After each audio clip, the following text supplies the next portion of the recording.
अवघ्या 2 महिन्यापूर्वी आपण सर्वांनी आपल्या लाडक्या नेत्याला आदरणीय दादांना गमावलं। आज त्या पार्श्वभूमीवर बारामतीची ही विधानसभा मतदारसंघाच्या पोटनिवडणुकीची उमेदवारी आज अर्ज दाखल करत आहे। मला स्वप्नातही वाटलं नव्हतं की बारामतीत ही पोटनिवडणूक होईल।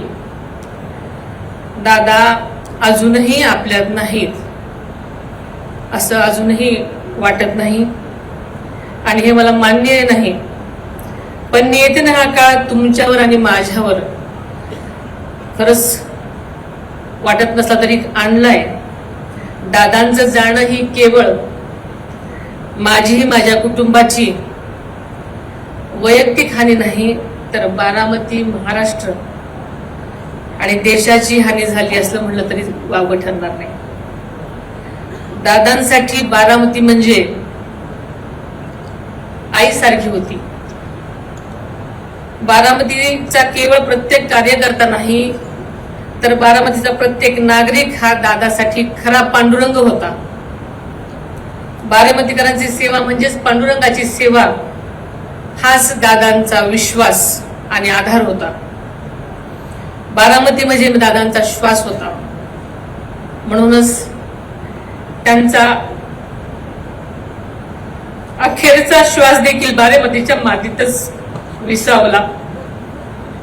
बारामतीतल्या प्रत्येक झाडात, फुलात, पानात, रस्त्यात, शाळेत, नदीच्या इमारतीत दादांचा स्पर्श आहे। त्या निर्जीव इमारती, ती न बोलणारी पानं आणि फुलं सुद्धा आज दादांच्या आठवणीने रडत आहेत। बारामतीकरांच्या विकासासाठी, आदरणीय दादांचं स्वप्न पूर्ण करण्यासाठी मी माझं दुःख सुद्धा तळघरात कोंडलं आणि अत्यंत धीरानं आपल्या सगळ्यांसाठी बाहेर पडले। मात्र मला हा धीर तुम्हा बारामतीकडे बघूनच आला आहे। तुमचं प्रेम, तुमचा पाठिंबा, तुमची साथ हीच माझी शक्ती आहे।